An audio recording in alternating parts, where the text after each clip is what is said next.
নমস্কার। চেষ্টা করছি একটা খুব ভালো লাগার কবিতা, দেবেশ ঠাকুরের লেখা কবিতা মুঘল সরাই জংশন। রাত 2:10। গভীর রাতে ট্রেন থেকে প্ল্যাটফর্মে এসে নামলেন এক বৃদ্ধ, বয়স 80, 90 কিংবা 100। শীতের রাত, নির্জন প্ল্যাটফর্ম, একা একা হেঁটে চলেছেন সে বৃদ্ধ। সহসা রেলের টিটি তাকে ডেকে জিজ্ঞাসা করলেন, আপ কৌন হ্যায়? কে কে আপনি? বৃদ্ধ বললেন, INA। বুঝতে পারলেন না শব্দগুলো। আবার জিজ্ঞেস করলেন, আপনি কে? টিকিট কোথায় আপনার? টিকিট দেখাইয়ে।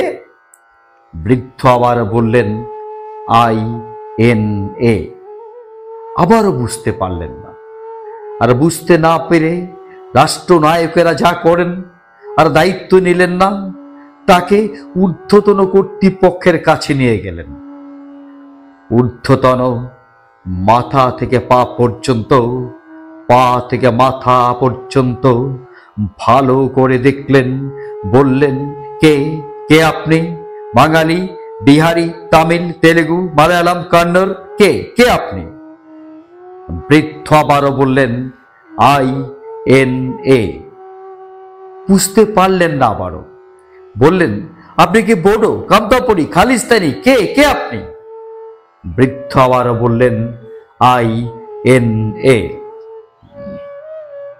ভালো করে সার্চ করে দেখো তো, শরীরে কোথাও AK-47 কিংবা গ্রানাইট লুকিয়ে আছে কিনা।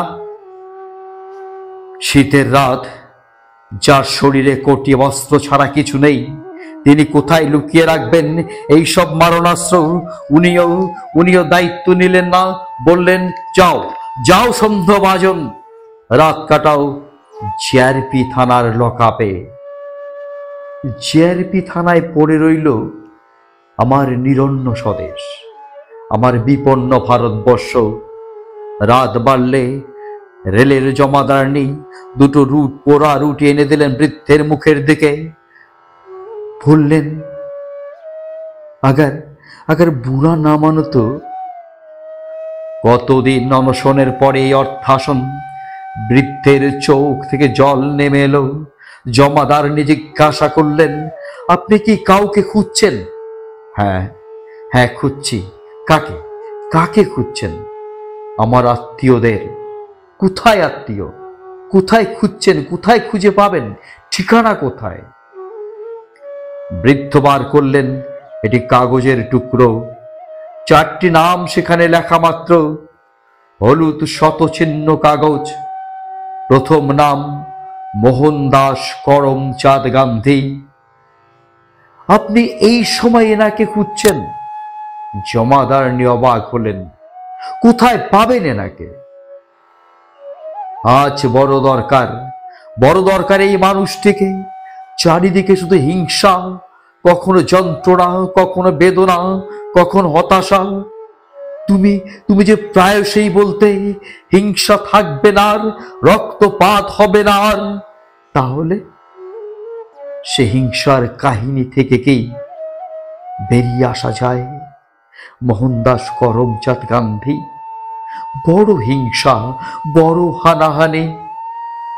আর সর্বাধিনায়ক সুভাষচন্দ্র, তুমি যে বলেছিলে দিল্লি চলো, আমি তোমার কাঁধে কাঁধ মিলিয়ে সেদিন দাঁড়িয়েছিলাম, তোমার সাথে হেঁটেছিলাম। কি বিশ্বাস সুভাষচন্দ্র সর্বাধিনায়ক।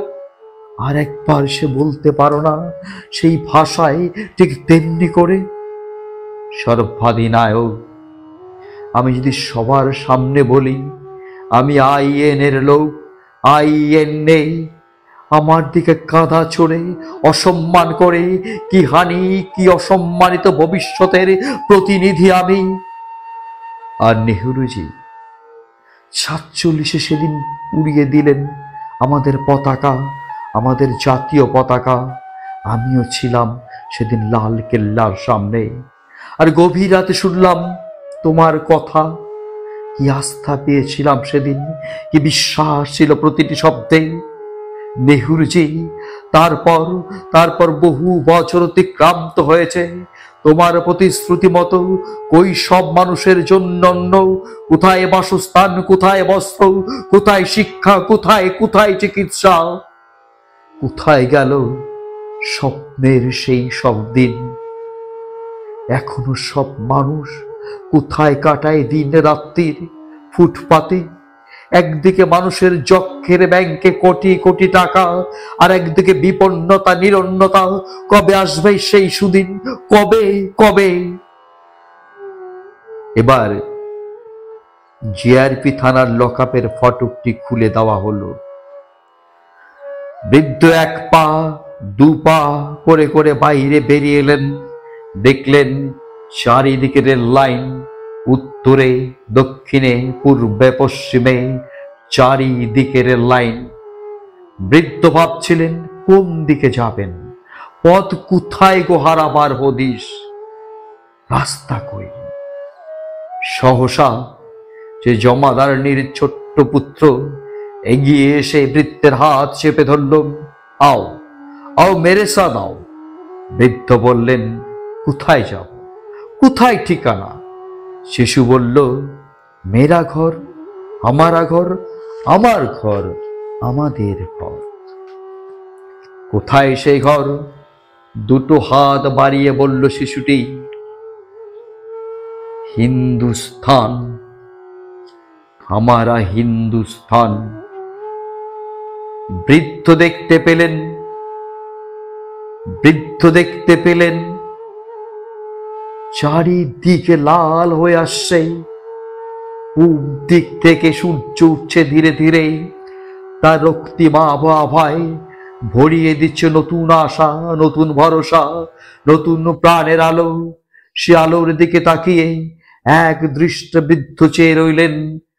তারপর উচ্চারণ করলেন, জবা কুসুম সংখাসন কাশ্যপিয়াম মহাদূতিম ধন্তারিম সর্বপাপগ্ন প্রণনোত্র শ্রী দিবাকরম। হে দীপ্ত দিবাকর, হে জ্যোতির্ময় রবি, আরো আলো দাও, আরো প্রাণ দাও, আরো আরো দিশা দাও হে রবি। রবির কথা মনে পড়তেই মনে পড়ল আর এক রবির কথা, যিনি বলেছিলেন জয় হবে সত্যের জয়, মানবতার জয়, ভারতবর্ষের জয়। যে জয়ধ্বনি শোনা যায় চারিদিকে, হবে জয় নিশ্চয়। স্থির বিশ্বাস, মনুষ্যত্বের জয় হবে, মানবতার জয় হবে। দূর দেশে শোনো সেই জয়ধ্বনি।